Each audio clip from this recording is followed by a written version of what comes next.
Okay, I'd like to call to order a study session for the council on August 26, 2025. We'll start with a roll call. Mayor Scott Anderson. Here. Vice Mayor Bobby Buckley. Here. Councilmember Chuck Bongiovanni. Here. Councilmember Kenny Buckland. Here. Councilmember Young Kaprowski. Councilmember Monty Lyons. I'm here. Councilmember Jim Torgerson. Here. A quorum is present. Thank you. Our first item tonight is a presentation and discussion on e-bikes and bike helmets.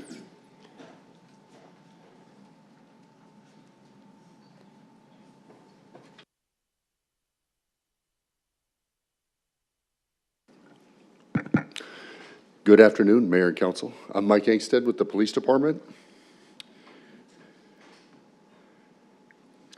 Just take us a second here to get the presentation up.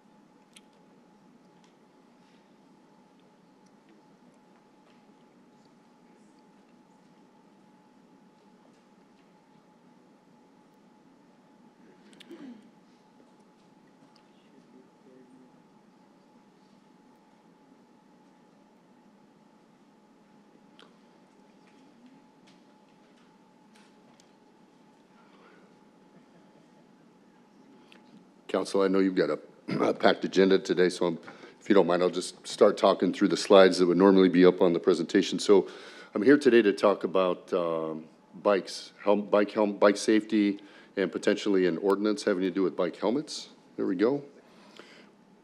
Kind of an overview, as many of you have probably noticed as you drive around Gilbert, if we were to go out on the roads today, you'd see the use of e-bikes has really surged in recent years. They're popular alternative mode of transportation, and we have a concern or vested interest in these bikes of all kind in terms of enforcing the laws and regulations and making sure that people are safe as they operate on our roadways and sidewalks. I raised two high school, teenage boys. They're grown now, but there was a time where we wanted to get them out of the house and off of Xbox and, go breathe fresh air and ride bikes. And that's happened, but a lot of them ride not only just regular bikes, but nowadays e-bikes. These e-bikes in Gilbert have become, kind of a rising challenge for us in terms of safety. And we're committed to solving the issue with mayor and council. It's really not something we can solve overnight. And really, the town has taken a strategy over many decades to try and use a combination of engineering, education, trying to promote bicycle safety, the use of helmets, and then lastly, enforcement. But any one of those components, if we don't have all of them working in conjunction together, we're relatively ineffective. So it's a multifaceted strategy. The agenda for tonight is to kind of talk about community feedback. We do a lot of surveys and gather a lot of data from the community in terms of what they were interested in regarding bike safety. And then second point, we're going to get into a series of slides that talk about bike safety efforts in Gilbert, not only from an engineering perspective, but also from an educational perspective. We'll get into crash and injury data. And then last, there will be some ordinance options, and they're not exclusive. Really, it's if you all feel like an ordinance in any way is a good idea, then that's great. I try to stay in my lane, being in the executive branch of government, and you being in the legislative. I won't make a necessarily persuasive argument to you, rather I'll just leave it in your hands in terms of an option. So first off, community feedback. The number one takeaway from our 2022 Transportation Master Plan, when we asked the community what they wanted, overall it was improving safety for all users. Number two was reducing travel congestion on roads. I think we can all get behind number 1 and 2. 70% of our population wanted more separation between bikes and cars. 67% were more likely to bike with more green bike lanes, which we're going to get to later in this presentation. 51% wanted safer and easier crossings, and 48% wanted more connections to bikes and trails. And lastly, 45% of our folks wanted more bike lanes, trails, and paths. In terms of our current bike safety efforts, I think we listened to the public. Not only did we do a lot of engineering changes and efforts that we're going to get into, but one of the education efforts we did is this Know Your Ride campaign the police department launched this month. And some of it is just to educate parents on these different devices and the impact that they have in our community. As a parent, reading state law can be kind of cumbersome. You read through it and you kind of think you know what it's talking about in terms of bikes and e-bikes. But if I was to take all the different variations of e-bikes and bring them in here right now, we would all have a really hard time telling one device from the other, and I would have a hard time, and this is what I do for a living. The challenge is that when you look at this matrix, it talks about a bicycle, like an old Schwinn or Huffy, and then next to it, it talks about an e-bike class 1, class 2, and class 3. All of these are born as bicycles. If the battery isn't charged on them, you can ride them, you can pedal them like a normal bike. The difference being, if a parent was to ask me, well, what's the difference between all of them? The class 1 bike is a bike that you can sit on, and when you hit the throttle for the electrical part, it won't do anything unless you start to pedal. And then it kicks in and it assists the rider going down the roadway. You can go up to 20 miles per hour on that device. A class 2 e-bike is different. When you sit on it and you hit the throttle, it takes off, kind of like a scooter, maybe like a bird scooter kind of thing. You don't have to pedal. You can sit there and just keep the pedals level and just use the motor the entire time.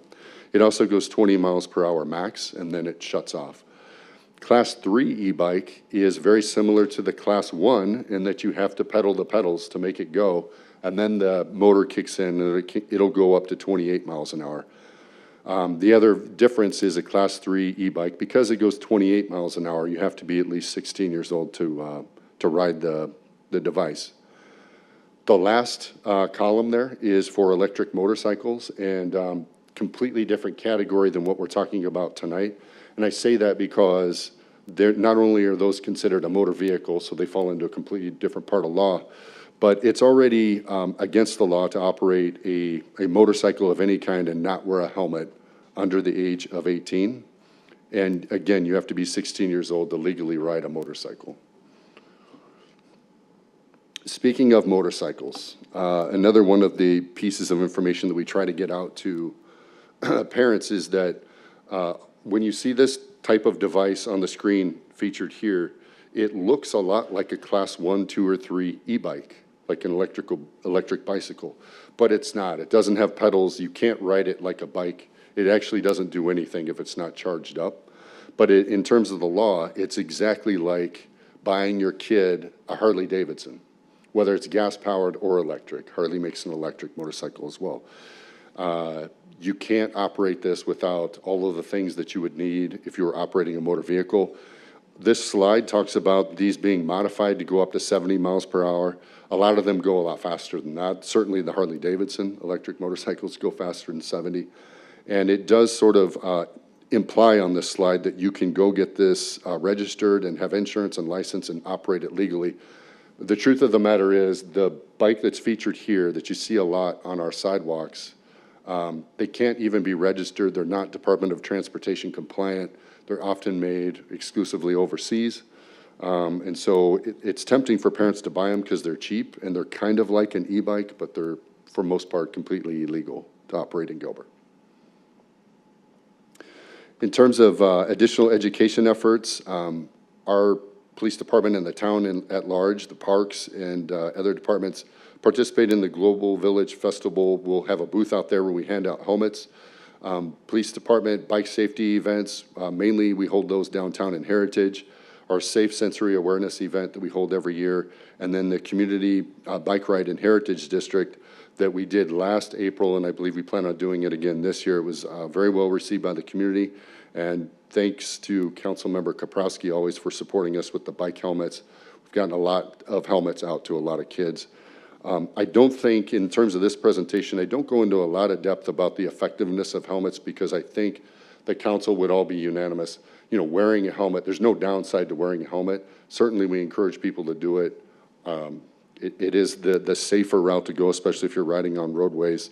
So it's just sort of implied that it's safer to wear them. The question will be down the road, is it the place of the government to require that? Infrastructure improvements, this is another key piece. So I know we're talking about helmets today, and we're going to talk about crash data, and we're going to talk about wanting to lower the frequency of severe injuries on bicycles. I think that's kind of what this discussion is about.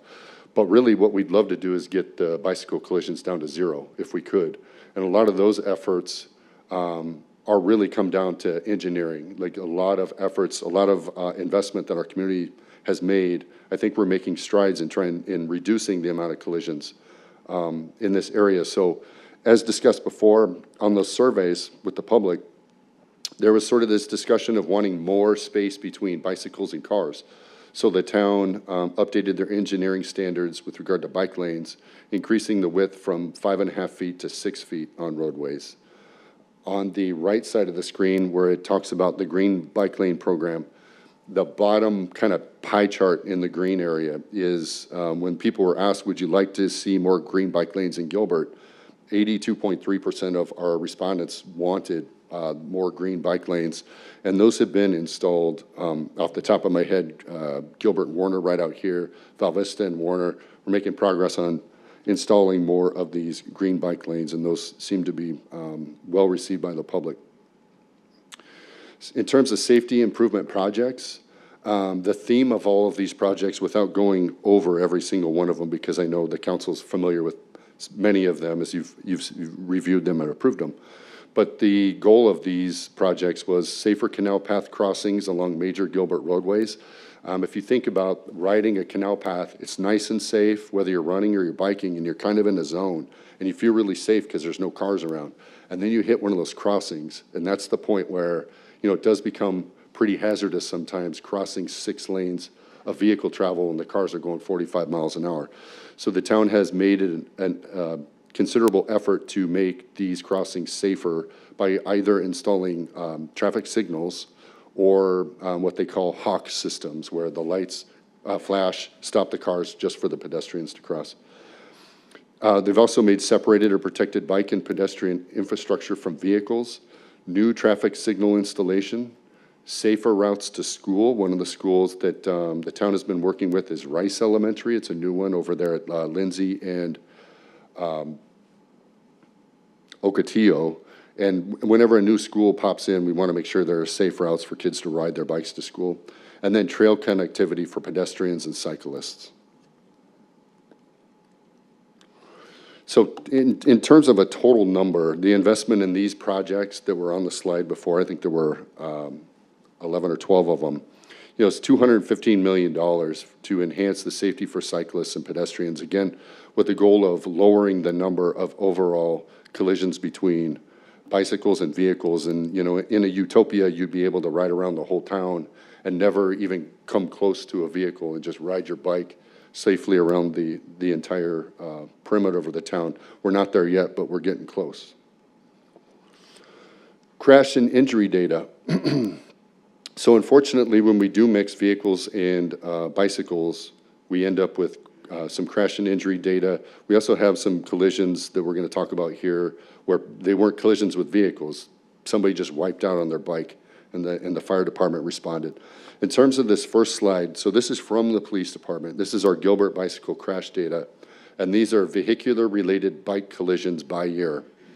And it's important to note, when I talked about the different classifications of bicycles, regular bikes, class 1, class 2, class 3, because they're all bicycles when the battery is dead, it has a chain, it has pedals, the state captures, and the police department, by virtue of being part of the state, captures this data all the same. So if you crash on any of those devices, you crashed on a bike, and that's the data that we capture. We don't separately have data for each classification of different bicycle. But I will say overall, what this graph tells me, when I looked historically back 5+ years, we always had this trend where the yellow line, the adults, were having more collisions than juveniles with vehicles. That trend's been going on for a very, very long time, and it stands to reason. There's more adults in Gilbert than there are juveniles. It's 70% adults and 30% kids. So for the first year, in 2024, we saw the shift. And again, I think this is attributed to, there's more kids out there on bikes, which is, you know, we all thought that would be a good thing. Get them off the computers, get them off the Xbox, get them outside. But the proliferation of these e-bikes has changed things. You could only ride so fast on a traditional bike, right? And you can only crash so bad, which Councilmember Buckland and I have both done on Bike Patrol. You can only do so much injury to yourself, but now these e-bikes where you're going 28 miles per hour, life comes at you pretty quick. So that's one of the trends that I wanted to just make sure that we pointed out to council. We are seeing an overall decline in the total number of crashes, which I attribute to a lot of the engineering improvements that the council has approved. But unfortunately, we're seeing the number of juvenile crashes dwarf the adults for the first time. Similarly, this slide is from the fire department. It's talking about Gilbert bike crash data for non-vehicular bicycle crashes where EMS responded. So these are calls that don't involve a vehicle at all. These are people that were riding along and wiped out for some reason. They hit a curb and went over the handlebars and had to call the fire department. In those instances, we're still seeing that the number of adult crashes total are higher than the juveniles. Again, 70% of our population's adult. But we are seeing, if you look at just the juvenile numbers, went from 1 in FY23 to 8 in FY24 to 12 in FY25. So we're seeing a rise in the bicycle wipeouts, I guess you'd say. And then the total number of EMS response from 23, 24 to 25, it almost doubled between FY24 and FY25. So that's just another trend to be aware of, to consider. In terms of our data, when we collect data on people wearing helmets, about 23% of our patients were verified to have been wearing a helmet. And that means the other 77% were not. That number could be a little bit higher. We have to rely on the fact that we can verify you are actually wearing a helmet, not sort of anecdotal data from a third party that wasn't there at the time, but we're taking their word. So we could verify that 23% were wearing them. So for major vehicle-related bike collisions in 2024, only 1 in 6 riders in Gilbert were wearing a helmet, and that's adult and juvenile. In terms of our major vehicle-related bike collisions in Gilbert, these are the ones where we call out our accident reconstruction team or collision reconstruction team. In 2022, we had 4 adults that were patients or were pedal cyclists that were hit by cars, and 2 of them resulted in fatalities and 2 were serious injuries, but all adults. In 2023, we had 2 adult fatalities on bicycles.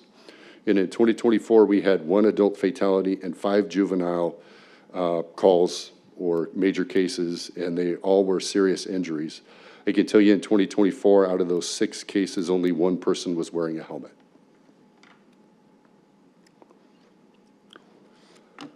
This slide, actually this material, I have to give credit to Carter Carmichael, Gilbert resident. He had some thoughts on this topic, and he shared them via this information. And he's right on point here, saying that these electric bikes are emerging as a public health hazard.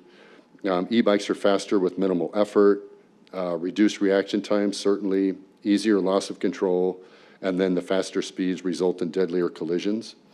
And this is bicycle and e-bike crashes in San Diego County that's on this graph to the right, and it's showing the dramatic climb in e-bike crashes that they're tracking over in San Diego. This is also Carter's information. He is discussing just injury reduction. So in terms of bicycle helmets, like I had kind of mentioned before, they're thoroughly proven to reduce injuries. You can see the statistics there. Reducing head injuries by 48%, reducing serious head injuries by 60%. I can attest to the fact I was on our bike patrol for several years. We absolutely, as police officers, can't operate our bikes within policy we have to wear a helmet all the time. And the reason for that is, you learn pretty quick in bike school when you crash that a couple things. One is it doesn't take much to crack your egg up here, crack your head that can kill you. just falling over the front of your handlebars, you also learn that as safe as you can be, you know, when you're riding, especially down a crowded roadway, you glance over your left shoulder all night long to make sure nobody is driving next to you and you can safely make lane changes. It only takes one time for you to glance over your left shoulder and think it's clear, and the next thing you know, you're just getting chewed up by a car. I've done that before. I've weaved into a lane thinking it's clear, and thank goodness the person wasn't on their phone. They honked and alerted me, but it happens. In fact, we had an elderly driver hit an elderly bicyclist last night with severe injuries. It just, down at Val Vista and Chandler Heights, it happens when we have bicycles out there on the roadway. So to wear a helmet, to Carter's point, is often a lifesaver. Helmet use by children. So the police department relies on data from the National Highway Traffic Safety Administration, or NHTSA. NHTSA published material that's available on their website openly right now, and they published this survey conducted by the CDC. And what they did is they asked parents in 2 different locations how often their children wear helmets. So in communities where there's no helmet law at all, they found around 40% of the kids responded that they wear helmets, and about 35% said they're certain their kids don't. And then when they went to locations where there are helmet laws in place, they found much better numbers, or you know, about 10% higher. About 50% of the parents in this survey indicated that their children do wear helmets, and only 20% never do. So it does seem to influence. Looking at the literature, there's sort of 3 things that influence it. One is, you know, potentially a helmet law, right, as covered by this data. But they also talk about the fact that just passing the ordinance doesn't really take it to the finish line. There has to be an actual enforcement element, and there has to be a pretty heavy education element too.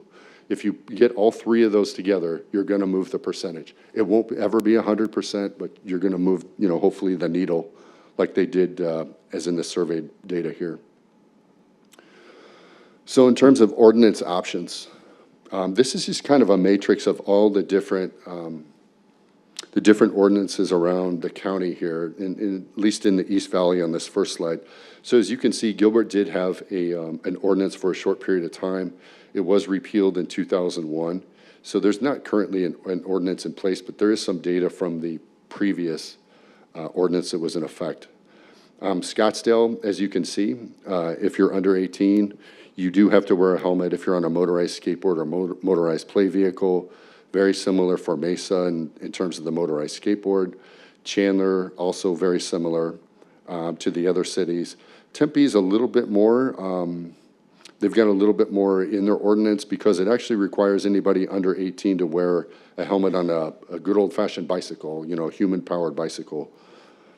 And then looking a little bit more broad, you see the city of Peoria there is kind of like the rest of the East Valley, but when you look at Tucson, operators and passengers under 18 for a motorized bicycle, so those class 1, 2s, and 3s, they do require a helmet if you're under 18. Pima County is one with a pretty stringent ordinance, but it's clear and it's easy to follow. If you're under 18, if you're riding a bicycle or if you're being towed by a bicycle, anything like that, countywide, and you're under 18, you do have to wear a helmet. And just as a reminder, in terms of state law, really the only thing state law touches in terms of helmets is motorcycles or motor-driven cycles or anything that falls in that category.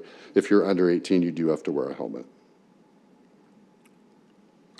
So these are some options for council to consider, and they're not exclusive or exhaustive. Really, you saw there's a litany of different different ordinances out there in this state, but the ones that I just kind of throw out there, I guess, for consideration. One is to keep the existing status quo. It's always an option. Anytime I come up with one of these ordinance presentations, you know, it's always an option. Option 2 is requiring all persons, regardless of age, to wear a helmet when operating any form of bicycle on public property. That would be sort of more extensive than anybody else in the state, but it's certainly an option. Option 3 is requiring those riders under 18 years of age to wear a helmet when operating any form of bicycle on public property. It's very similar to Tempe or Pima County. They're kind of in that realm. Option 4 would be to require those riders under 18 years of age to wear a helmet when operating any electric bicycle, Class 1, 2, or 3. And there were previously, on that other slide, agencies that have adopted that. They feel like the e-bikes kind of, present an even bigger challenge. You can only hurt yourself on a traditional bicycle so much unless a vehicle is involved. And maybe there's some wisdom in choosing the Class 1, 2, or 3, but all of those are certainly options, or anything else that the council decides on. In terms of future exploration, because I didn't want to just lay out those ordinances and not mention, many of you have probably seen in the news that the city of Scottsdale, outside of the requirements or not to wear a helmet, they're also addressing, and I think creatively so, some other issues having to do with e-bikes. So they approved an ordinance in July that it intends to enhance safety for e-bike users under 16 and provide additional education guidelines for those purchasing e-bikes. Their code 17-77.1 basically says, the ordinance is really long, but if you cut that out and kind of paraphrase it, no children under 16 are allowed to ride a Class 3 electronic bike or similar machines on city property, including electric motorcycles that can reach speeds of at least 21 miles per hour. Also, e-motorcycles must be titled and registered. You may be asking yourself, well, isn't that already what state law says? And that is what state law says. I think, if I had to guess, their city council felt like we're going to just reaffirm as a council what state law says. But I think it also built on the second part of their ordinance. And this one is aimed more with the distributors of the different classes of bicycles. So revised code 17-77.2 requires businesses that sell Class 3 e-bikes or electric motorcycles to post a written notice in their stores stating that anyone under the age of 16 is prohibited from using them in their city. Sellers must also give purchasers City of Scottsdale produce educational materials at the time of the sale. So this is so parents, guardians, and other buyers have the correct information on the legal use of the devices before and after buying them. And then it's a petty offense is the outcome. But if you look at that yellow slide, it requires sellers to affix a permanent sticker in a prominent location to Class 3 e-bikes for easy identification. It also makes it illegal for the sticker to be removed. And again, it has the offenses and the fines. So something creative, and I don't know if other municipalities are going to follow suit, but it was worth mentioning because I know I get emails sometimes from the community and they'll ask about what Scottsdale's doing, and I figured discussing it at least would be beneficial. Any questions? Thank you, Mike. Questions, council? Councilmember Bongiovanni? Thank you, Mayor. First, I want to point out thank you to Carter. Rarely do we get emails from young adults that say, hey, I want to help, I want to do something. So I got this email from Carter. He wanted to help with this e-bike thing, and I said, we'll come up with some stats for us. And I think the next day I had him in my email, so we forwarded him over to the chief, and I appreciate your help with this, Carter. Couple of questions. One is, maybe I saw it wrong, but isn't there an option 5, which is all forms of bikes and the e-bikes? Yes, Mayor Anderson, Councilmember Bongiovanni, that's certainly, yes, I think that was sort of trying to imply that, yeah, it would be bikes and e-bikes like Tempe has right now currently. Okay, because I saw option 4 or option 3 was just all forms of bike, and then 4 specifically said e-bikes, so I thought maybe option 5 is together, right? Yes. Okay. Yes, sir. And I don't know if you can answer this, but can someone give us the history of the bike helmet ordinances in Gilbert? Probably as good a person as any since I was here in 2001. Yeah, I know this was briefly, the ordinance was briefly approved. There was a discussion, if I understand correctly, from information from the clerk's office, the little bit of research that was done back then, was that the council at the time felt like they didn't want to legislate that issue. They wanted to leave it up to parents, and ultimately they agreed to, vote on it, and it was repealed. I don't believe it was in effect for I think it was really, really short period of time. Okay. Mayor, Councilmember Bongiovanni, if I could just add, I did some research on this a while back, and if I remember right, Chief Angstad's correct. It was approved by council. That ordinance was approved by council, if I recall, either in May or June of 2001. And back then, councils were elected and seated effective July 1st because the elections were in the spring. So a new council came in, and it was immediately repealed within, I think, their first council action. So the prior council approved it. A month later, it was repealed under a new council with several new council members. Okay, great. And I also want to thank Councilmember Kaprowski and all the work that she's done with bike helmets over the last year and a half. But thanks, Chief. Vice Mayor. I have a question. I personally like the bike helmets under age 18. But the big question is, what about enforcement? And what does the department plan on doing to chase these kids, because they can't catch them? So I think that should be a big thought in here, is how and what you're going to do to enforce them. Mayor Anderson and Councilmember Buckley, great question, and my apologies for not bringing that up during this presentation. Our goal, if council was inclined to pass an ordinance, would be to start off with a pretty heavy education component, trying to get the word out that we have a new ordinance, it's coming, let's get the bike helmets on. And then we would carry that forward out in the field. When our officers go to enforce, make a stop, you know, the first contact is kind of educational. Hey, just so you know, we have a bike law, you need to take it home, let's call the parents, have them picked up. But as we've learned with new ordinances, eventually we have to actually enforce it. What I've seen when we look at some of the ordinances here in the Valley, most of them are set up for civil traffic fines for these violations. So you get a ticket and it's a fine.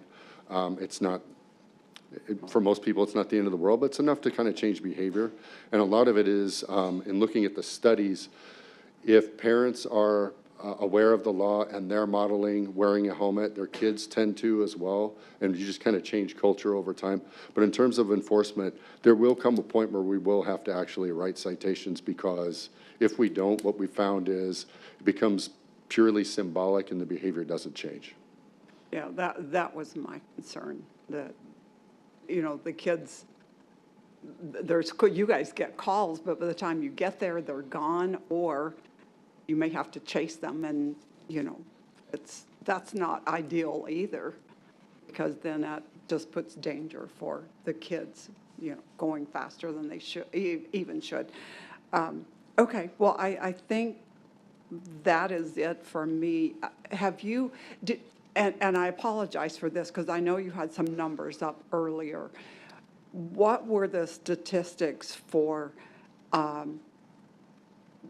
that came in, that the parents or whoever answered the survey that actually want to have an ordinance for bike helmets? Councilmember Buckley, that's a great question. When we did the transportation master plan in 2022, and we did a survey, we didn't ask the community that specific question. We did ask a lot of questions related to bike safety, and certainly they heavily support any efforts to make biking safer in Gilbert, but that specific question about helmets was not part of that master plan, so I don't know. Yeah, that's interesting, because I would have thought they would have wanted to say something. Well, I guess that's it for me then. Thank you. Councilmember Bongiovanni. Thank you, Mayor. I do, to answer Vice Mayor's question, I did see a video on social media recently of the Gilbert PD using some drones to get these kids off the bikes, and that was pretty impressive. You know, kids were thinking they were getting away with it all, and then they turned around and another police car pulled right in front of them, and the drone just went down and took off. So I was very happy to hear that. I guess it was in the Morrison Ranch area. I'm not sure, but there are ways to slowly change some of this behavior. Councilmember Torgerson. I'm looking at this, and when I was a kid, nobody had a helmet. We literally would jump cars. We were menaces. kids today, they're menaces in a different way. They're going down sidewalks on e-bikes, and that's a bigger problem, I think, than anything. But what I'm seeing, if we're talking safety, these numbers are much higher than I would have anticipated. It's much higher than, let's say, when I grew up.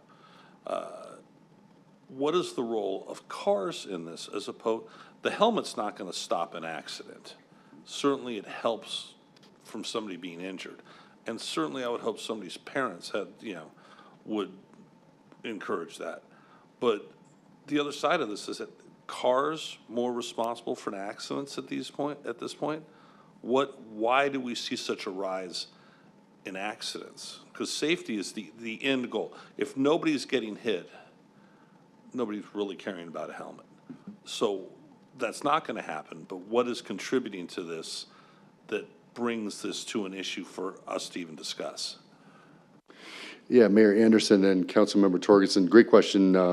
When we look at the data, especially for the serious collisions, we find all kinds of different answers. Some of them are related to crossings, like I had spoken about before, where you're having people cross a path from one path to another, but they have to cross a major roadway. We found that that's kind of one of those pinch points where if we can design it, engineer it correctly, it makes it easier for the cars, quite frankly, because oftentimes you can't see if people are about to cross. So we've made great headway in that area.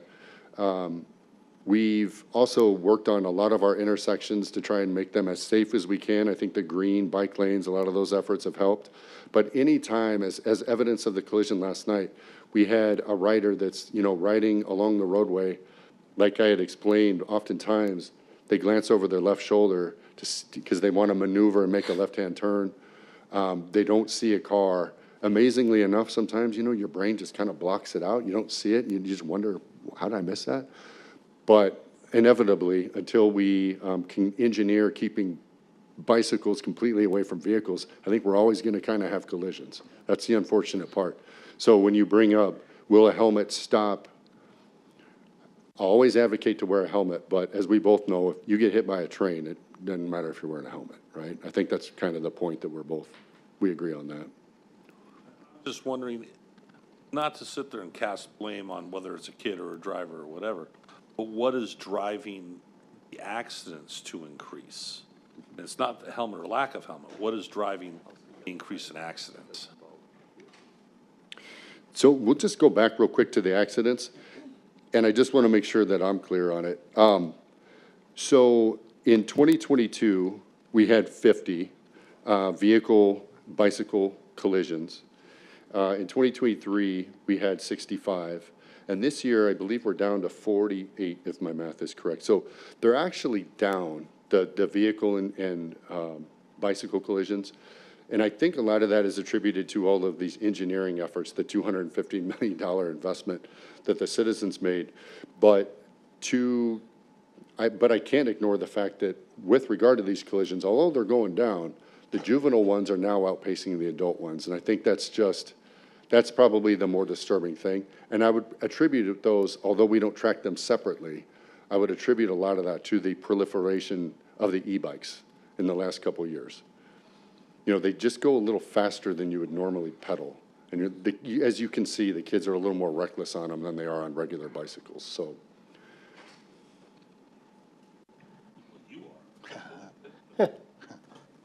Councilmember Bongiovanni. Thanks, Mayor. I might be able to give some insight to this. I ride about 75 miles a week, and me and my GoPro pretty much figure out I have actually 6 near misses a week, pretty much. I think that has to do with drivers being preoccupied, getting ready to go to work, need to get past that red light, and it's driver behavior. But on top of that, with the kids with these e-bikes who don't even have a driver's license yet and don't know the rules themselves, I mean, I've been in intersections where I'm having to stare down with the driver, trying to figure out, am I right or are you right? Do I go straight or do you turn on me? But I mean, I've had numerous vehicles. I'm in the bike lane, and I'm equal with them, and they pull in front of me to do a right-hand turn. I don't know what's going through their minds. Hopefully it isn't my body next time, but it's It's just a matter of us paying attention and having enough consideration for each other. Now, that may not have anything to do with bike helmet, but, you know, if I have a, you know, young child and a motorist doesn't see him or is too worried about getting to work on time, I'm going to want that kid wearing a helmet. And I think that's my responsibility as a parent, saying, and I told my kids, if I see you without your helmet, your bike is mine, and you're not going to get it back for quite a long time. So thanks for the work you guys are doing. Thanks, sir. Councilmember Buckland. Thank you, Mayor. So there's a couple things that we're not talking about in terms of behavior. Any given day you drive through Morrison Ranch, you will see lots and lots of e-bikes and electric motorcycles. Some are right at that 20-mile-an-hour threshold, but some are keeping pace and exceeding speed limit. And what worries me is we have some very talented wheelie riders through this town. But at these speeds, you know, like Councilmember Torgerson said, we were all reckless when we were young. We're dumb, right? We think that we're unbreakable. And I'd ride a wheelie every chance I could get, but I'm also doing it at like 5 miles an hour, 8 miles an hour, just trying to pedal while I do it. Now, like just yesterday, I watched 3 kids taking up the entire westbound lane of Morrison Ranch Parkway, slowing traffic down, stacking them up so that they could boost into a wheelie at a high speed. And that's dangerous.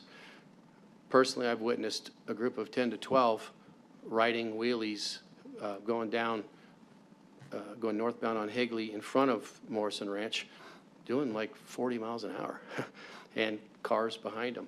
And I had a good citizen email me video of kids doing the same thing, so a different incident. How are you handling these types of behaviors? Because the speeds are way different now, which creates way more risk. And then one last thing before you answer, I think drivers are conditioned until the last year or so. Bicycles coming, I'm about to pull out, there's plenty of distance, I can make it. But all of a sudden now, these things, they're boosting, and all of a sudden you don't have the time distance you once had, and you know, there's risk there because we're not conditioned to, we recognize slower speed bicycle, I can go, and then all of a sudden, bam. Can you speak to all of that, please? Yes, so Mayor Anderson, Councilmember Buckland, on the first point, you're absolutely right. We've had takeovers where we get a lot of e-bike and electric motorcycle kids together, and they'll take over the whole street and they'll ride right down Higley Road. Very tough for us from an enforcement standpoint, because what we don't want to do is chase them and create, you know, somebody ends up getting killed, you know, or officer or somebody else. So we have started to institute some tactics where we have right now, we are piloting a drone as a first responder program. We have individual drones that are used by officers, but we have a kind of a mother drone that takes off the roof of our building. That works really, really well. We know we can't catch them all, but if we can track a couple of them back home and we go knock on mom and dad's door and we take the opportunity to educate, impound the device, and try to send the message. That's been pretty effective, because what these kids don't like getting is tickets. What they really don't like is when we take their $3,000 e-bike away. That's what I was hoping you were going to say. Yes, sir. And on the second point, Councilmember Buckland, you're 100% correct too. On the judging distances, we all judge when we make a left-hand turn or we're pulling into a driveway. We all sort of, our brain knows how quickly something normally moves, and we sort of make our movements based on that. But unfortunately, what happens, especially with these e-bikes and even more so with the e-motorcycles that go 70, 80 miles an hour, you see that little light and you figure out it's probably a bicycle and you have no idea it's coming at you at 80 miles an hour. And that's what's causing some of the major collisions.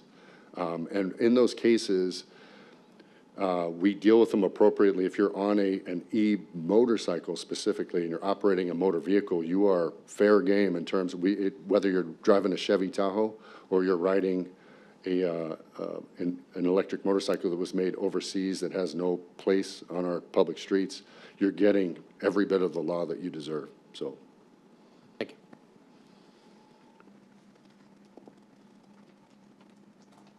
Other questions?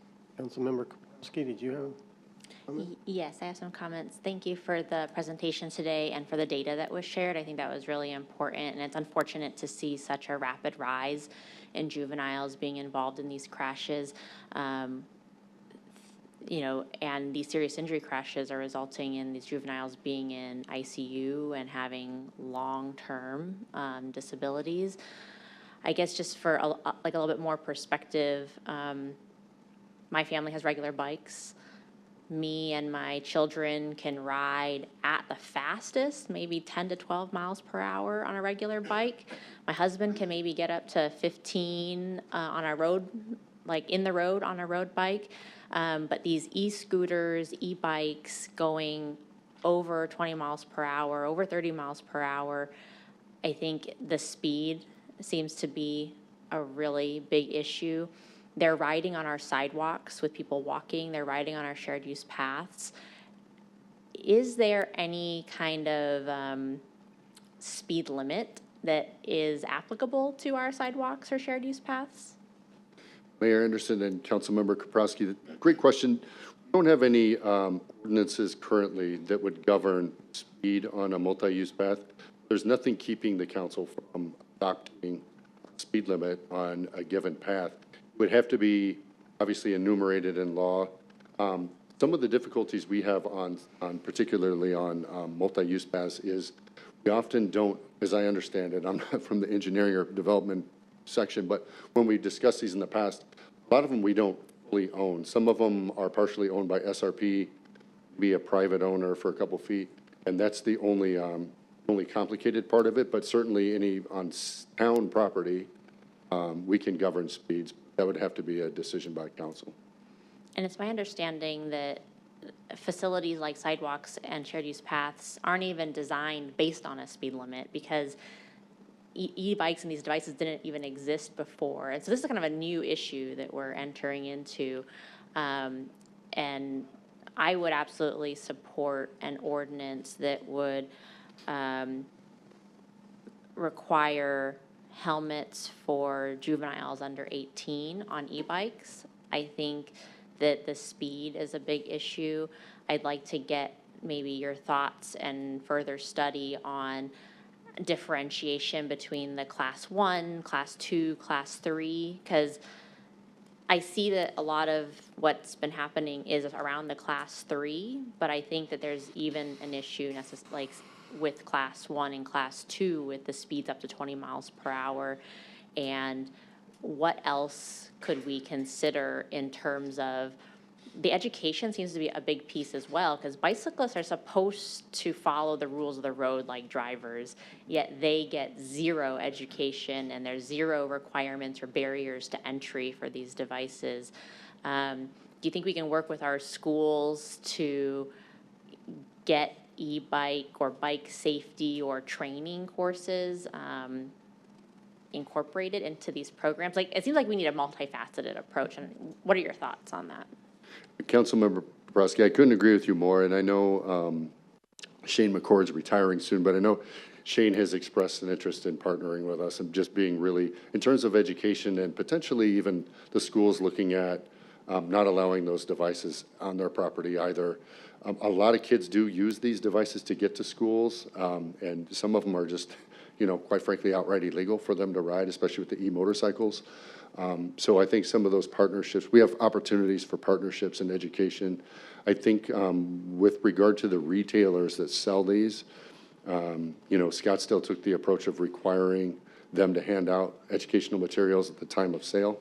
That might be something that's worthwhile for the town, but I certainly concur with all the points you made. Councilmember Torres. I think we have to look at the speed a little differently.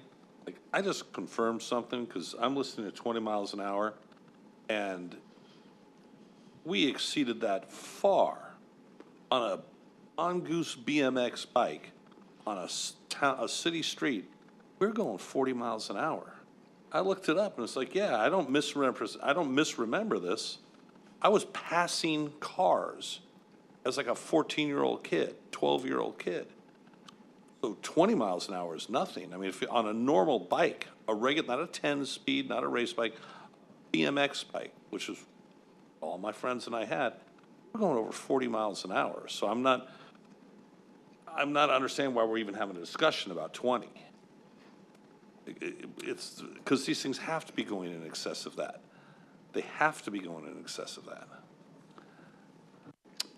Mayor Anderson and Councilmember Torgerson, that could be the case. I know some of these devices, the Class 3s can go up to 28, and I've been told by a lot of the kids that you can modify them to make them go even faster. I've driven next to kids on these type of devices that are going at least 40. Yeah, so we see it from time to time.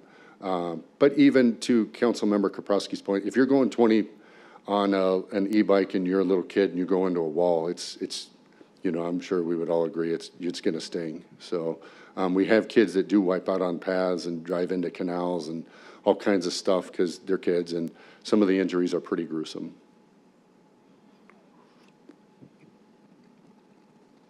Other comments, questions? No, we used to call these mopeds. I used to ride a moped. Gotten into plenty of accidents with it. I personally am supportive of the suggestions that Councilmember Kaprowski made. I think that's, we ought to look into it a little bit more about helmets, maybe even speed on the bike, on the paths, the multi-use paths. Councilmember Bongiovanni. Thank you, Mayor. I fully believe in more parenting and less government. Unless the kids don't listen and the parents don't parent.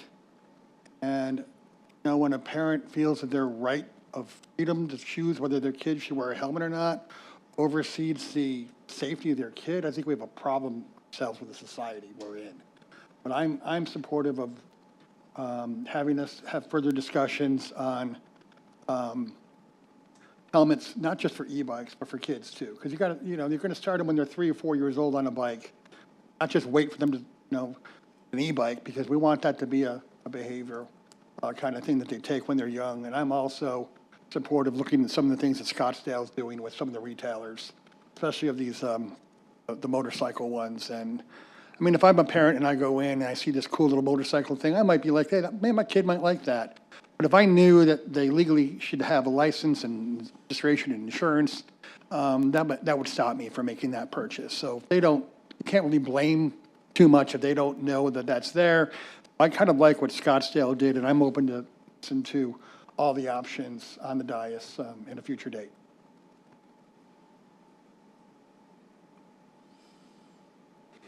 Does that give you a little bit of direction? It does, sir. Thank you. Thank you, Mike. Our second item is the presentation on utility bills, water consumption, revenue collections, and updates on key water-related projects.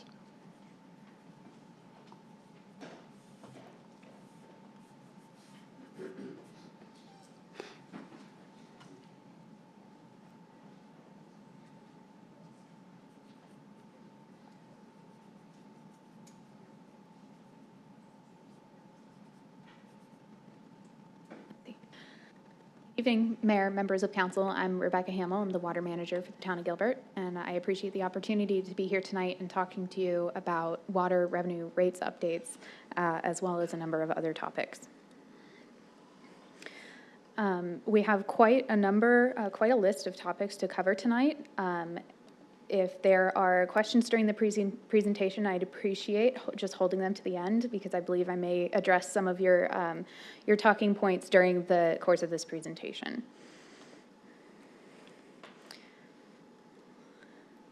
So starting off by focusing on recognizing the importance of water and the services that we provide to our residents and our businesses in Gilbert. Water is one of the foundational public services that provide the quality of life we have all come to know and love in Gilbert.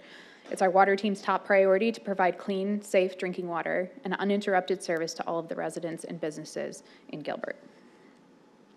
When we set water rates and when we balance the annual budget, we do so with three main goals in mind. The first is to cover the operating costs of the division, to keep the water flowing, to keep the treatment plants running, to keep the pressure up, and customers having uninterrupted service. The second is to fund projects that match our critical priorities, things like water treatment, things like water resources.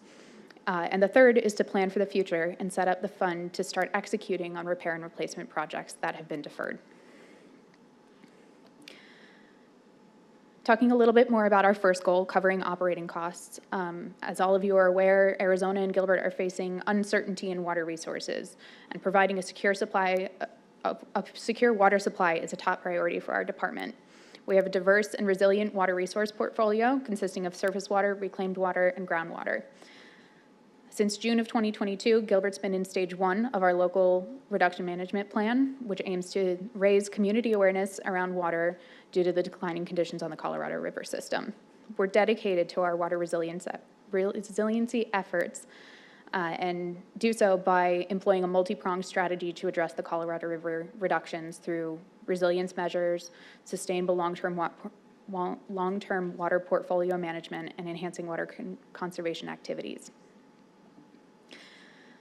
One of the main impacts on the budget is these increasing water resources costs. And we have seen since 2020 a 73% increase in the I'm sorry, I didn't advance the slide.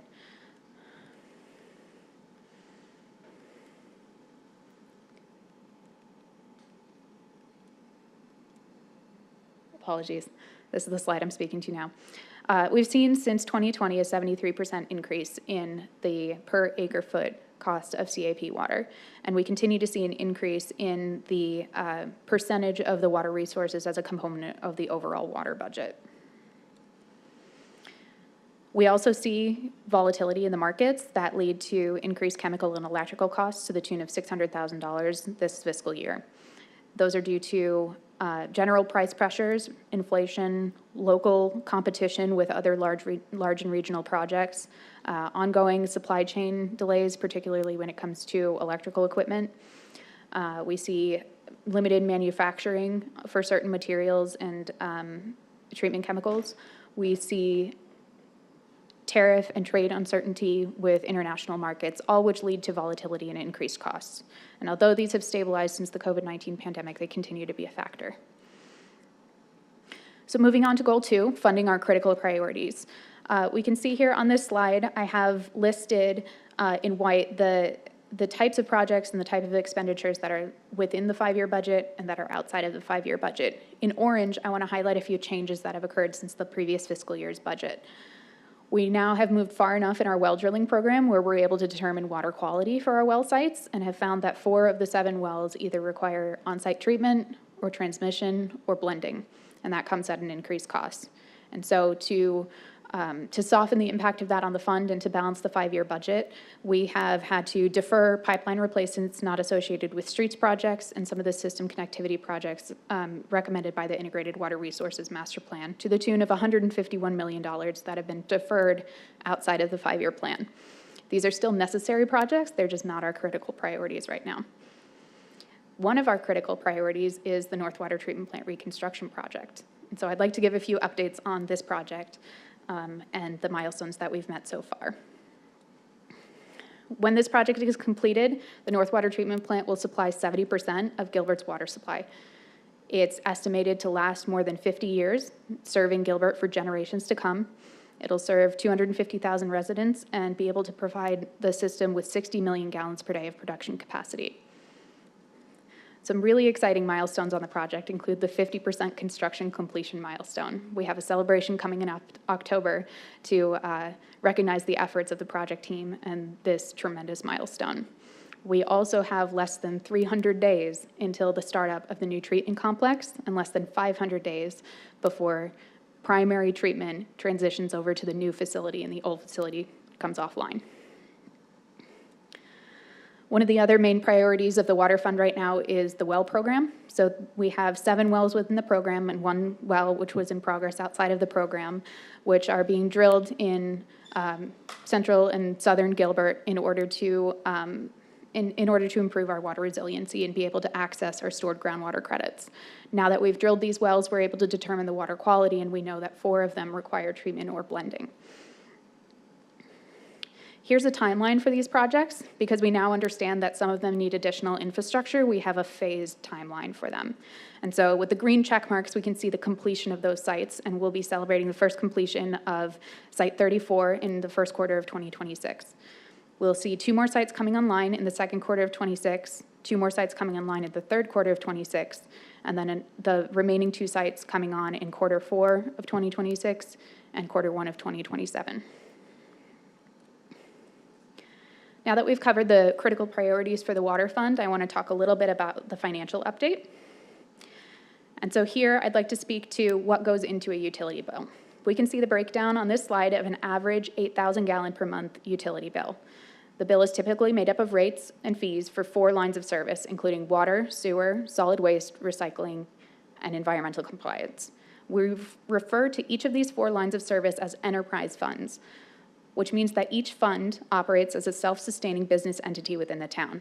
Revenue collected for each service is only used to fund that service. And this is written into Gilbert's fiscal policy in the town code, that each enterprise fund must operate independently and fund its own activities. User fees for these enterprises funds are set to a level to recover the costs of operations, overhead, debt service, repair, and replacement. And so to summarize what your water rates do and do not pay for, your water rates do pay for the resource cost, the treatment cost, water system maintenance, water system repair and replacement. They do not pay for new developments. We collect system development fees, which cover the cost for additional water resources or additional water infrastructure in order to supply those resources to those new developments. Water rates do not pay for streets projects, they do not pay for quality of life projects, and they do not pay for any other town services. And so this may be a familiar slide for you all, but I wanted to go back briefly and speak to the history of water rates. And so we see here that we went 8 years from a period of 2010 to 2017 without a water rate increase. And we're now in the cycle of evaluating each line of service rate every 2 years, alternating, so we do 2 lines of service each year. And this year, we are in the cycle of evaluating the water rate and the solid waste recycling rate. And this aligns us with industry best practice to review rates every 2 years. Looking back now at the history of the water rate adjustments, I'm showing here a graph of the actual water user fees for an 8,000 gallon per month user, shown in blue, compared to a what-if scenario of a utility bill with the same consumption that experienced a 5% annual increase over the same time period. 5% is less than the average 6% annual adjustment we see in other utilities, but we'll use it for this scenario. Looking first at the actual water rates, so the blue line, we start with a water bill of $14.71 and finish with a water bill of $59.25, collecting $6,149 over the 20-year time period. If we compare this to the simulation, the what-if scenario, which experienced smaller, consistent increases over the same time period, the orange graph starts with the same water bill of $14.71 a month and finishes with a water bill of $39.25, having collected $6,339 over the same period. So what we can learn from these 2 examples is that smaller, consistent increases generated more revenue for the fund and ended with a lower final bill at the end of 20 years. This also means that ratepayers have more money in their pocket today than they would have had over time, but we need to catch up on the missed funding. At the time, we didn't know about unprecedented shortages that we're now facing on the Colorado River or record-breaking inflation following the COVID-19 pandemic that are now impacting the fund. What we do know is that we've put off rate increases for as long as possible, and continuing with the planned increase is essential for funding the operation of the water department and paying for critical priorities in the water system. And so here's a reminder that in February of 2024, Council adopted the cash bond gradual option. This was a 3-year implementation where Council adopted the first 2 years of the implementation with an understanding we would come back and reevaluate for the 3rd year. So we experienced a 50% rate increase on April of 2024, a 25% rate increase of April of 25, and the Council was presented with an anticipated rate increase of 25% April of 2026. This is where we are now. We are working with our rate consultant to determine that that 25% is the proper number for the fund. This option provided the fund with sufficient revenue for critical capital projects, ongoing $5 million capacity in the operating fund, and ongoing $66 million capacity in the repair and replacement fund starting in fiscal year '29. This is a summary of the next steps that we'll be looking forward to in the rate setting process. So we presented this first to council in February of 2025 at the financial retreat. We're here in the summer of 2025 undergoing the rate study, and we'll be reaching out to HOAs regarding potential rate increases once we understand a little bit more from our rate consultant. In the fall, we'll be giving presentations to the Public Works Advisory Board and presenting the options to council at the fall retreat, followed by asking for a notice of intent for council and publishing the final rate study. In the winter, we will focus on community outreach, holding 2 open houses, and bring the rates back to council in February of 2026 for consideration to be implemented April of 2026. A couple of additional things I want to highlight that are different this year that we're asking of our rate consultant, the first of which is a water resource recovery rate or water resource recovery fee. We're asking our consultant to take a look at the properties, the homeowners and residents in Gilbert that receive Gilbert water but do not participate in Gilbert sewer, because we do not receive any flows back from them to be treated, recharged, and later used for groundwater storage credits. The other thing that is different from this rate cycle is we're bringing a solid waste and recycling community survey to the public to evaluate our service offerings. Next, I'd like to talk a little bit more about the water fund and how prior increases to the revenue compared to what we predicted in the 2023 rate study and the 2026 budget. So the key takeaway from this table on the upper right shows that the current plan in the 5-year budget is matching the 2023 rate study. We've balanced the budget with 50, 25, and 25 as was originally brought before council. On this lower table, we're taking a look at actual revenues that are in actual revenues as compared to the 2023 rate study. And we can see that in 2024, we're within 4%. That may seem like a lot, but it's within the amount of variability we would expect in these numbers and accounts for different customer behaviors or different weather patterns over the year. Moving on to 2025, we can see that we are within 1.6% of our 5-year plan from 2026, which has been updated with the new numbers and is more current than the 2023 rate study. And we're seeing that as we move through the 5 years, as we reach fiscal year 28, those two models are aligning very closely. So we expect a certain amount of variability in these numbers, but on the whole, we are right on target for the end of fiscal year 28. Next, I want to talk about the replacement fund. The graph here is showing the projected inflow, outflow, and ending balance of the repair and replacement fund. This cash bond gradual option increased the contribution to the repair and replacement fund starting in 2030, which puts us in a really strong position to begin tackling that backlog of projects that have been deferred outside of the 5-year window. With this plan, we can stay ahead of the curve when it comes to our aging critical infrastructure in the water system. Next, I'm going to transition and talk a little bit about how our community uses their water. So on this slide, we can see water consumption by customer class. We have our single-family residential, commercial, multifamily, school, and municipal users, and we can see that single-family residential is by far the largest user of water in Gilbert. Looking a little bit more closely at the residential water use, here we're showing monthly water use per acre for different densities. So moving from the left, lowest density, to the right, highest density.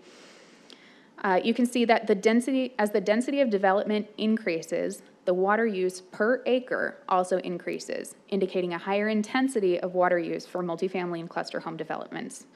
This water use is 4 times higher per acre for the highest density versus the lowest density. And we see a lower water use per acre in the very lowest density because often there's a single home on multiple acres in that zoning category. On the other side of the coin, we're looking at indoor and outdoor residential water use for those same different zoning scenarios.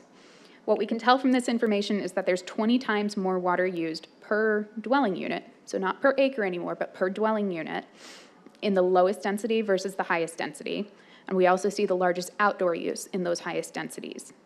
On average, Gilbert is using between 50 and 70% of their water use outdoors, And that's important to us because all of the water that is recovered is treated and then either used directly or recharged into the aquifer for groundwater storage credits. And that's an important part of our water portfolio. So even though we see the highest intensity per acre for high density, we see the most percent recovery when it comes to indoor versus outdoor water use. Okay, on this graph, we're looking at the percentage of residential users in each tier of water use. So we have tiers 0 to 8,000 gallons, 9 to 20,000 gallons, 21 to 30,000 gallons, 31 to 50,000 gallons, and above 50,000 gallons. And we see the percentage of residential accounts and then their corresponding percent of the water used, both in the residential portion of that pie chart and for the total pie chart. And so the majority of our customers, 57%, of our residential water users are using between 0 and 8,000 gallons per month. And that makes up 23% of the residential supply or 15% of the total water supplied to Gilbert. Our water rates follow a tiered rate structure, meaning that the higher tiers cost more than water in the lower tiers. And this is done for two reasons. The first is to keep water use for essential living, things like drinking and bathing and cooking, affordable for all residents. And the second is to encourage water conservation and minimize outdoor water use. Looking at the other end of the graph, we see we have 1% of the residential users, less than 1,000 homes, using more than 50,000 gallons per month. And that makes up 11% of the residential water supply, or 7% of the total water supplied to the town. Now, I've talked a lot about the residential water use, and the main focus of our water conservation efforts is on outdoor water use. So we have on this slide some examples available to the community and some of the policies put in place for water resiliency, focusing on outdoor water use. We offer water efficiency checkups, high and continuous consumption alerts, school education, water conservation rebates for smart irrigation controllers, residential grass removal, and non-residential grass removal, and then adult workshops.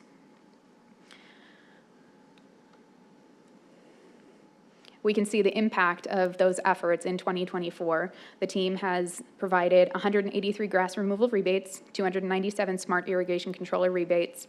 They've completed 646 water efficiency checkups and have saved 52 million gallons of water by alerting customers on their continuous consumption. Now, we realize that many customers are still struggling with increases to their utility bill, and it's important to us that Gilbert water services remain affordable. Recently, the ASU Kyle Center for Water Policy released a fantastic report on tap water affordability. In this report, the study evaluates the household burden of water services in communities in Arizona and nationwide. The report calculates a household burden as the percentage of monthly income of the 20th percentile in a community, and a value less than 2% is considered affordable. So we can see on the table here that Arizona's average is 1.42% of the monthly income. The national average is 1.44% of the monthly income of that 20th percentile, and Gilbert is sitting at 0.87 for the household burden. Looking at the impacts of our water bills regionally, we can see the average June bill by zip codes, with average water bills ranging from 8107 per month in 85234 to 7231 per month in 85296. This is the water portion only of the bill. Even though Gilbert's water meets the definition of affordability, we realize many customers in Gilbert are still struggling to keep up with rising costs. And so we offer a utility bill assistance program for residents making up to 120% of the area median income, which falls in at $79,140 for a single person income, or any residents receiving assistance from other programs are automatically eligible. The discount covers $30 per month towards the utility bill, and to date we have 408 clients enrolled and have issued over $32,000 in discounts. As we evaluate utility rate increases, we will continue to monitor and adjust this program to provide assistance to those residents who need it most. I realize that was a lot of information. Thank you all for the opportunity to speak, and I'd be more than happy to take any questions. Thank you, Rebecca. Oh, I'm sorry, I didn't advance the slide. Councilmember Bongiovanni. Thank you, Mayor. Rebecca, I have 2 master's degrees, and this was written like it was PhD level. So pretend I'm 5th grader. Okay? Absolutely. Why is our water bill so much higher than Queen Creek and Chandler? In one sentence, fifth grade, tell me why. Our water bill funds the costs required to operate the water utility and to maintain our infrastructure. And Gilbert's takes a proactive approach towards maintaining our infrastructure. Because we are building a water treatment plant, Yes. correct? We are reconstructing the North Water Treatment Plant. And we're also saving money for future repairs. Correct. Which, if I'm correct in that many years of nothingness that happened, where your scenario was what if, it really was what didn't. If we would have raised the rates a small percentage throughout that white period of time where nothing happened, would we be in the situation we are in now?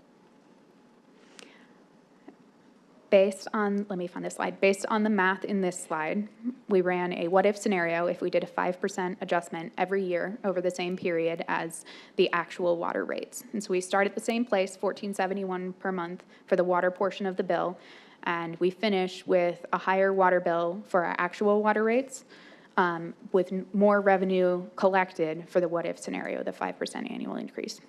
Thank you. Now, I don't want to put you on the spot, but if you don't know this, you can phone a friend. I'm just answering questions that I'm getting over and over and over and over again. Sure. Residents are saying, why am I paying for that new apartment complex?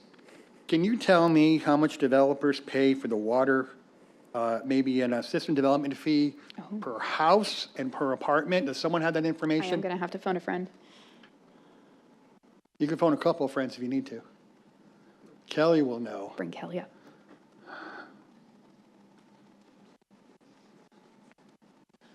Mayor, Councilmember Bon Giovanni, I don't have it off the top of my head, but we can look it up and provide that to you. It's just not one of the numbers I keep handy.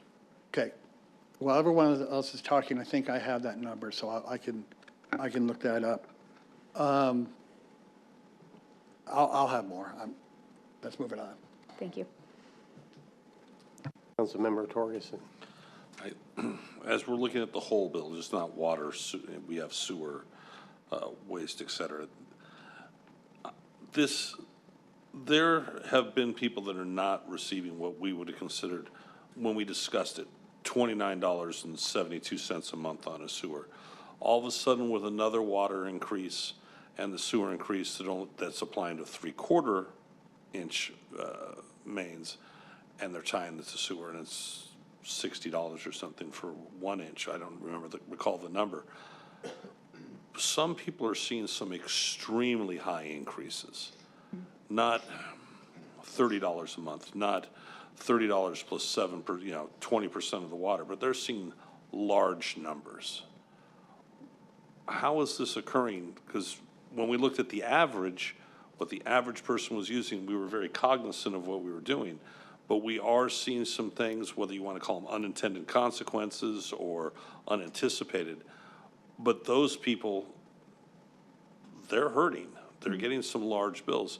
What is it that we can do to deal with that? To be able to just to deal with the people that are getting unduly hit really hard? Thank you. Mayor, Councilmember Torgerson, thank you for the question. I would advise those residents to reach out to us and utilize our water conservation programs. Our team is more than happy to come out and do water efficiency checkups, set up a landscape budget, and help them get their outdoor water use under control. Keep in mind, we are in the summer months. Water use tends to be higher in the summer months, and so we would expect to see a little bit more of an increase in those higher water tiers, those higher water users. But we're more than happy to take a look at those individual situations and see what assistance we can provide to customers.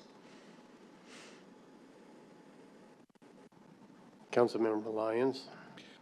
Rebecca, you may not have the answer to this, but, and Leah, you may have to help with this. There were 2 zip codes that we looked at the other day that I didn't see in your presentation that had an average water bill increase of like, they're not on here, but their bills were $1,100 and $1,200. Was that right? It was at 298? I thought there was another one. Oh, there was another one, yeah. Yeah. With 30 people. Yeah, it had 30 people in it. And the average rate increase was like $1,100 or $1,200. I think Hawkins coming up, Mayor, Councilmember Lyons. This is specific to single-family residential consumption and water bills. Data that we shared previously in the meeting we had with you was the average water bill for all customer classes. Okay. And included some areas that were, that then didn't end up having any residential customers in it. I think Hawken has some breakdown on that. Okay. Yes, I do. So those are, again, some of those areas on the edges of Gilbert that have, just due to water distribution needs, there are people right on the borders that might be in a different zip code than these traditional ones, and they're very small. I did look more closely at the one that we looked at, and it was essentially a large multifamily complex was the key driver in that one zip code. All right, because I know I got 2 emails today from folks that were telling me their water bill is now more expensive than their electric bill, and we're in the summertime. And I was surprised because I didn't, and they sent me the numbers they were looking at. One bill was 400 and some change, and the other one was over 600. So, and I don't see anything like that in here. And I know the breakdown we saw the other day did show averages that would indicate where the high usage was coming from. Yeah, and I think what Rebecca showed also got to that 1% of our customers are using a lot of water. And when you start looking at that volume of water, there are additional costs that go with that. And so as those tiers are set, and as Rebecca can articulate more, there are additional capital needs. The water resource leases that are tens of millions of dollars in order to acquire enough resources to provide the water for different levels of water use. The pipe size has to be different in certain areas when demand is so much higher than what we see in some other areas. And so, yes, those tiers have the things that Rebecca mentioned.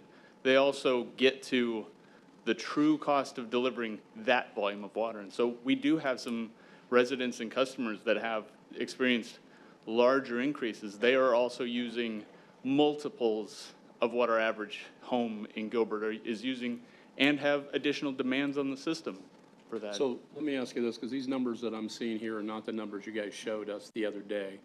So that surprised me. And the other thing that I know that's in here, I saw it, but wasn't as clear, was the fact that we had like 12% of the residents using 40% of the town's consumption. I saw it in here, but it was not as clear, and we blew through that.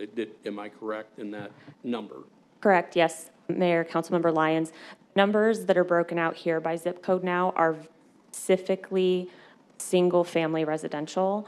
Numbers that we shared with you last week that were the $200 range per zip code were all customer classes. So that included and averaged out the multifamily users, the large commercial users, and the single-family residential. That was the average bill across the entire zip code of all customers, including schools and users. This is just family residential.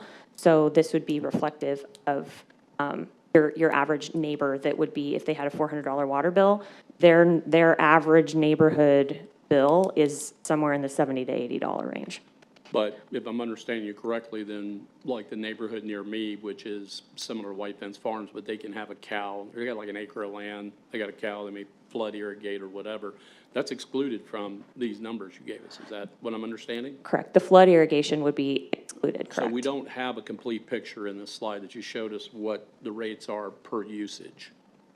Because all I'm seeing is single-family residential. Correct. Okay.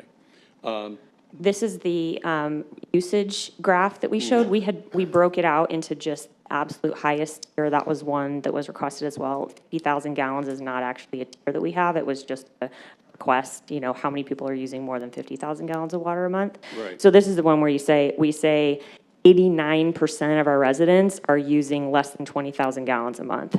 And then the other 11% of our customers are using more than 20,000 gallons a month and are using, 40% of our residential water consumption. Okay.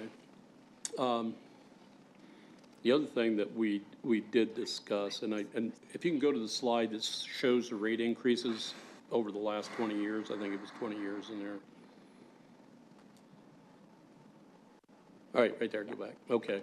So if I understand this correctly, But I do want to point this out, over a 15-year period, from 2010 to 25, we've had 3 rate increases over that period of time, correct?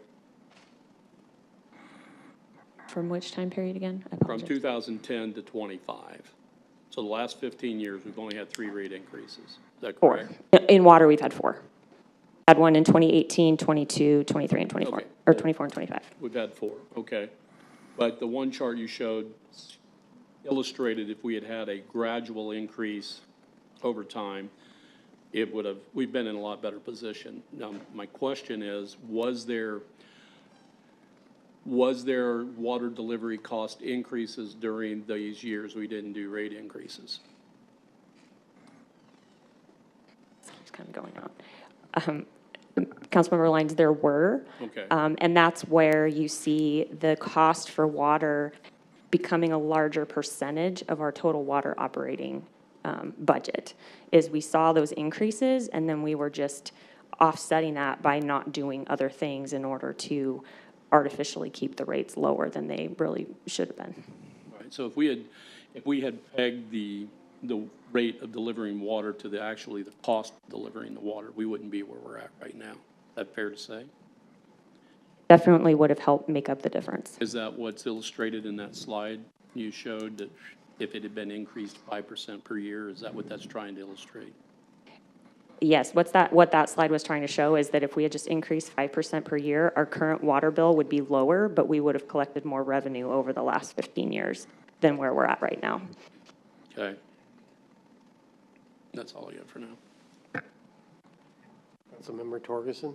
One thing to note is that we've had some failures that are unanticipated, pipe failures, problems with the North Water Treatment Plant, that even with this, there may be other issues to deal with.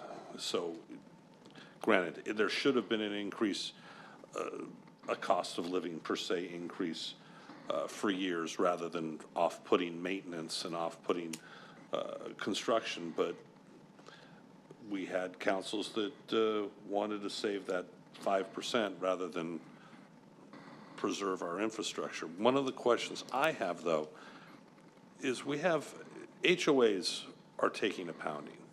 I'm looking at the fees for my HOA. They're double what they were 5 years ago. It's incredible. We don't have a pool. We don't have a rec center.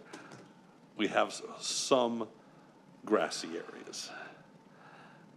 And I feel we're using potable water, and that seems to be a problem with a lot of the areas. Was it Trilogy uses 45 million gallons of water a year for that, I believe is the number? As we we're dialing a friend. I think we're both wanting a friend. I'm saying that because I'm really sure it's 45 million gallons of water. What can we do to help these HOAs offset, because they're using water at a higher rate than if they were using treated water? I mean, how can we get to the point, because that's affecting people also. They're not just paying it here on their own bill. They're paying it on their HOA bill. And some of these HOAs weren't smart about the way they were built. How do we get to help them? How do we encourage that? Is there something to do to turn that for using a recycled water? You went a different direction than I than I anticipated at the very end there. Let me make this point, and then I'll speak to the recycled water topic. So HOAs, they have resources available to them just like our single-family residential customers. We're always willing to have our water conservation team provide education for landscape water use, provide water budgets for HOAs, and we've expanded the non-residential grass removal rebate program to have a larger financial impact and make it more appealing to HOAs to remove non-functional turf. As far as the reclaimed water question, that would be a conversation. Oh, there's Lauren. Great. We're going to phone a friend here. Thank you.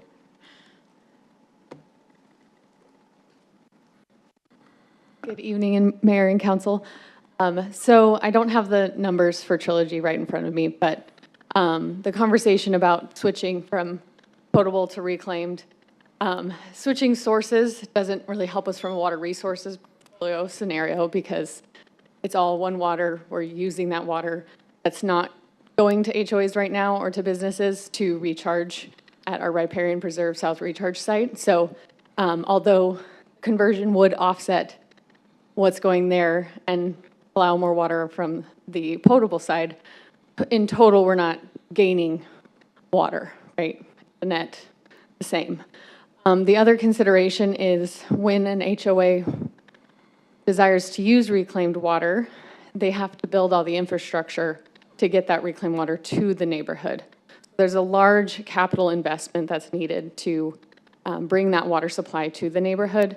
Also, our reclaim system is a lower pressure system than our potable system, so it can't be just connected directly to irrigation system and sprinklers. You have to install storage, so much like Morrison Ranch has lakes that are for storage because they're on reclaimed water and how they were initially built. And the developer paid for all of that, right, to get that to the neighborhood. But now, if a neighborhood's already established, you have to build that pipeline, build the storage, build the pump station. The HOA has to manage that now and pay, yes, reclaimed water rates, but also pay for the infrastructure, maintain on top of that. So although the water rate will be less because the reclaimed water is less, there's also the maintenance of the infrastructure going forward. And the ROI on doing all that investment is probably 15 to 20 years. So although they may eventually see a benefit in making a switch, that's going to be a very large capital investment the HOA is going to have to make and charge fees for to recoup those costs. So there's a lot of different factors at play when it comes to switching sources. Impossible. We've had one community switch, but they had the pipeline right in front of the neighborhood, so the cost was a lot less.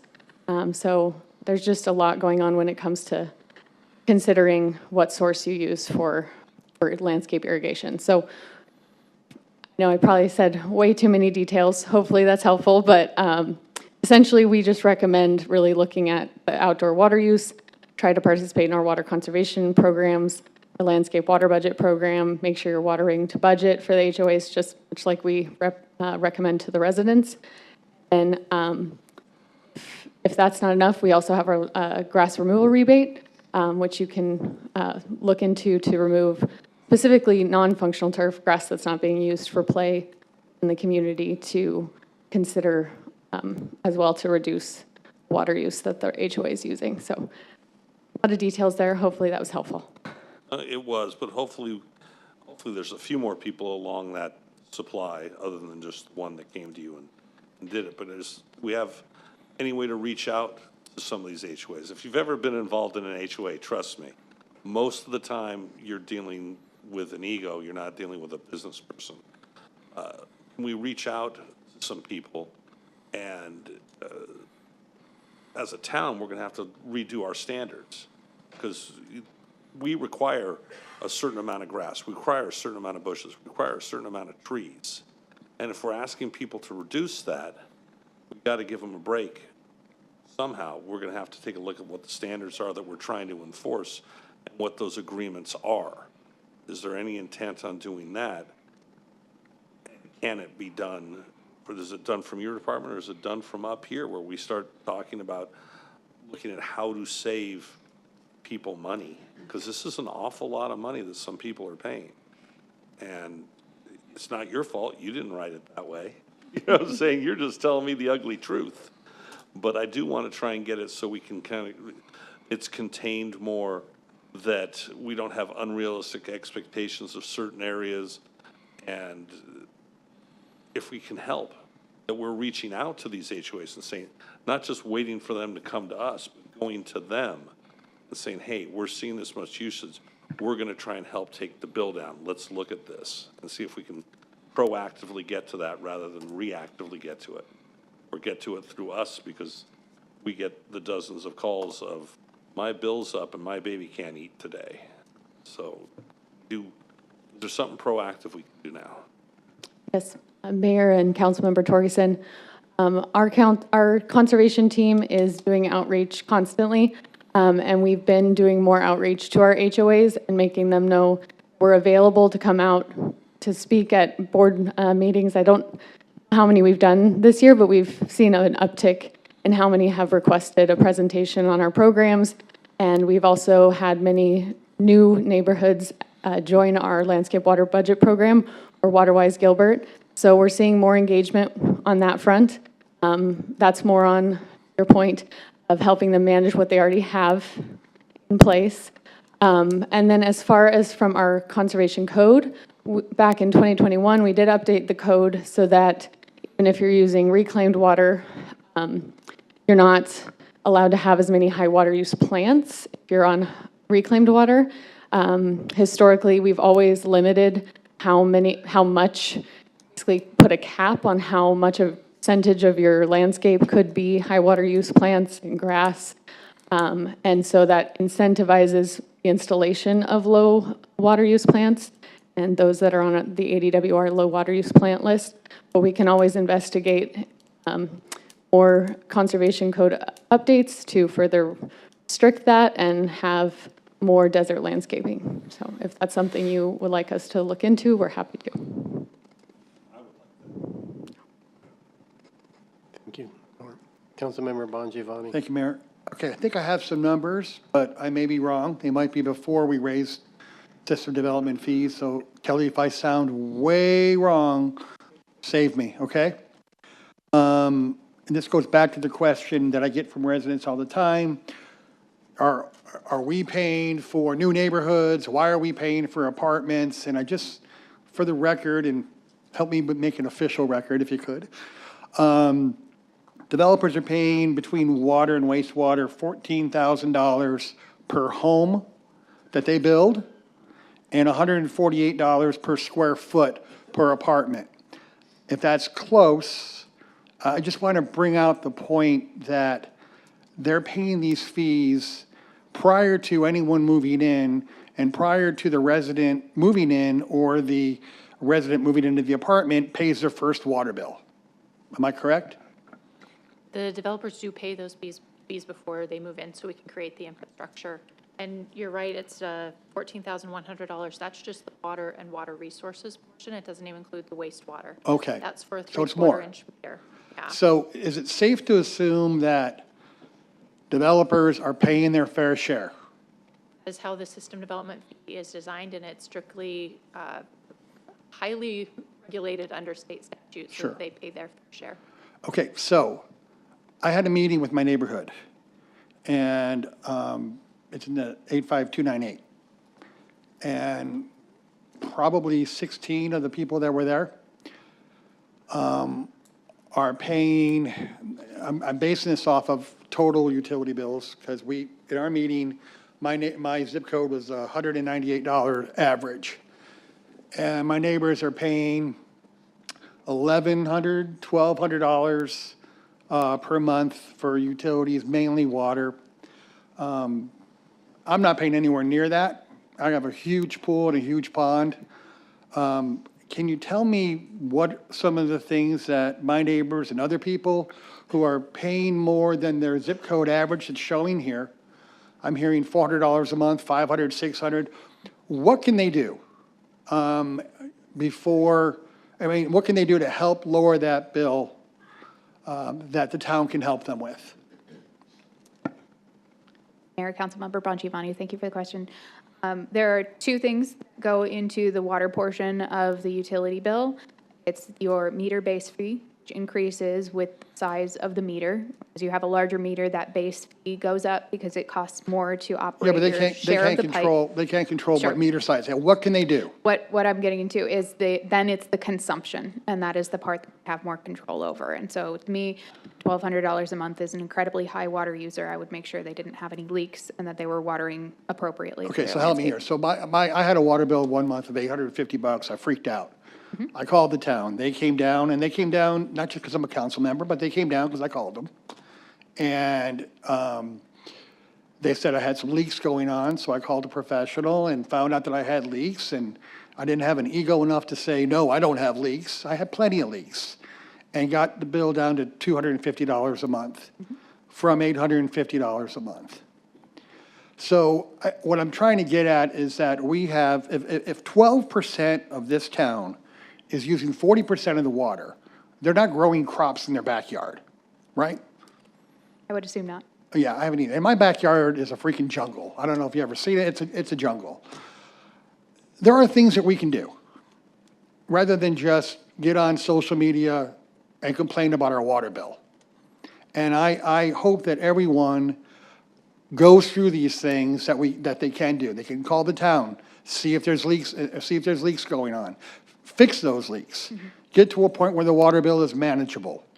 Because when I see 10 times use of the average water in my zip code, or any of these zip codes up here, that's a problem that we have to handle. It's our responsibility as homeowners to figure out why it's that high.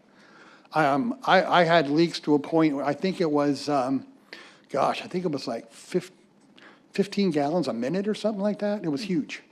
Surprised I didn't have a sinkhole, right? But there's things that all of us can do to conserve water. And I've had questions about the tiered water fees. Why is it so expensive for people using more water per 1,000 gallons than it is for people using less water? And maybe I'm wrong, but to me, that's called responsibility. And if we wanted to, because they said to me, why don't we just charge one fee per gallon so everyone pays the same amount?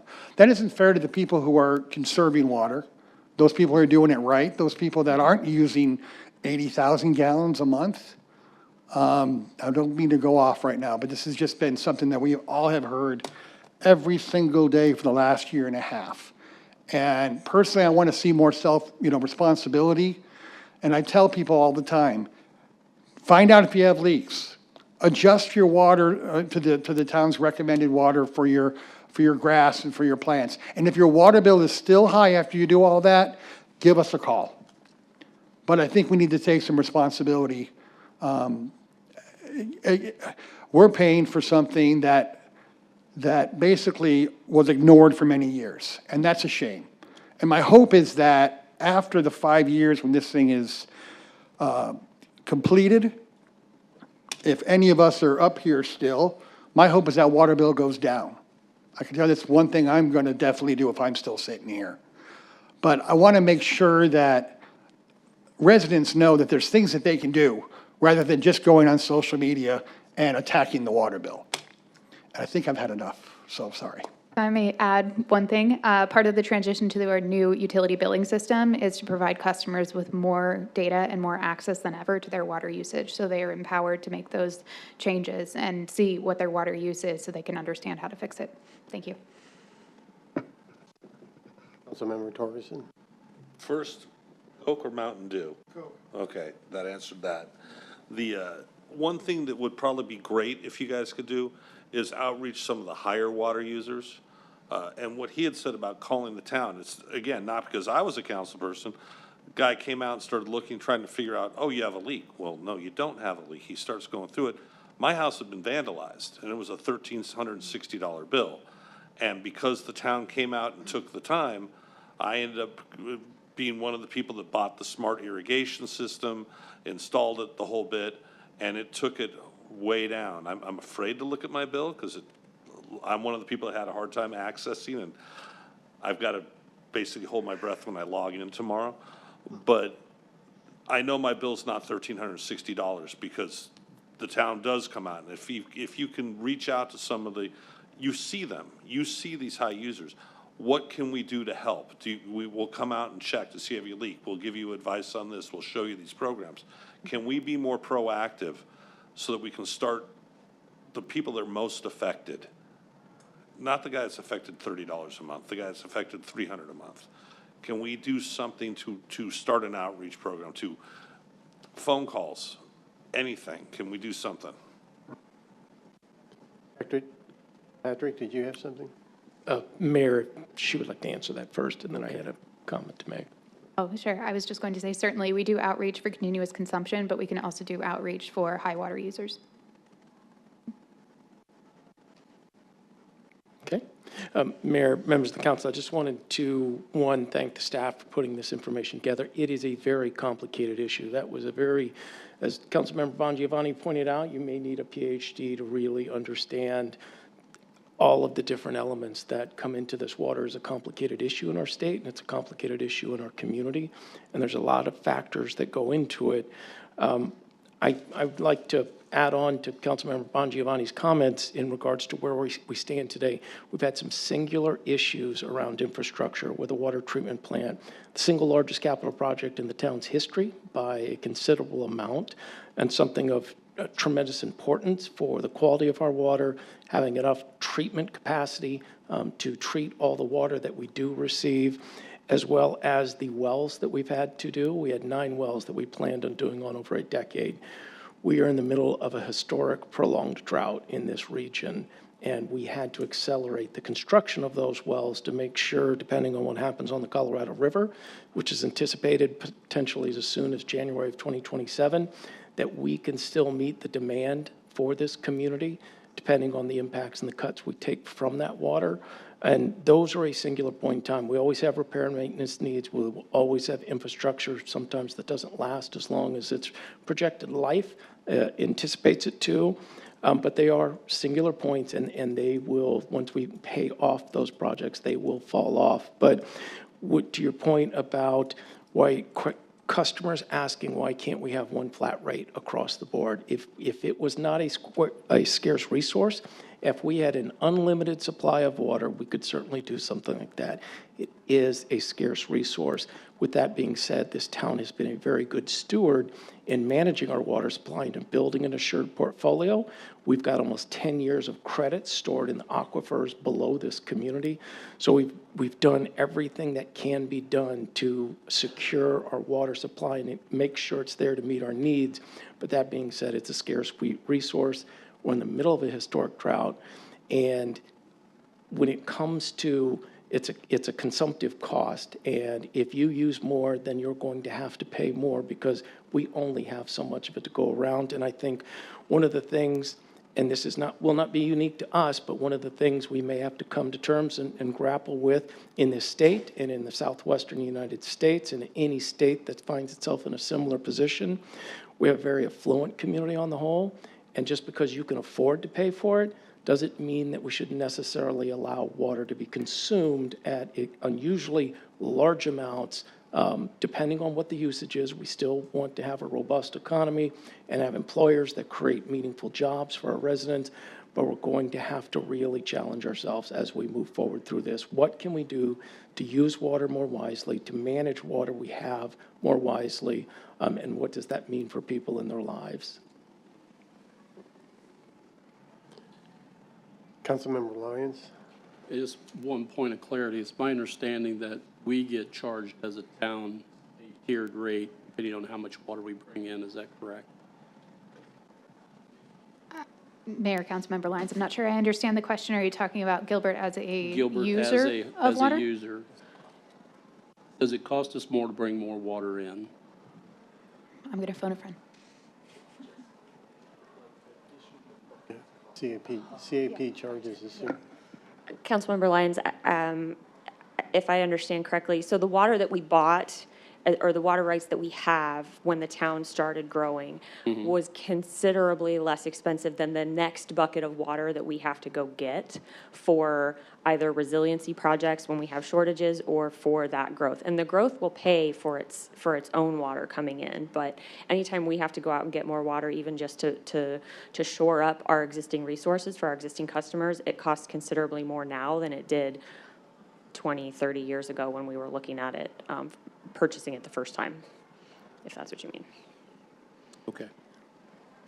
We have to remember is that it costs, and it's going to cost more over time to purchase the water, to transport the water, to treat the water, and to distribute the water. It's going to cost more all the time, and we can't lose sight of that. Conservation is the key that we have to work on, especially and I echo what Patrick was saying, that we know what's going to be happening. Unfortunately, I think the general public does not understand what's happening on the Colorado River, and that's going to hit us right in the face by 2027. And we need to understand, as he said, it's a scarce resource, it costs more. And when I hear the number of 12% using 40% of the water, there's a reality check that needs to happen there. And, but thank you for the presentation. Any other comments? Thank you, Rebecca. Thank you very much.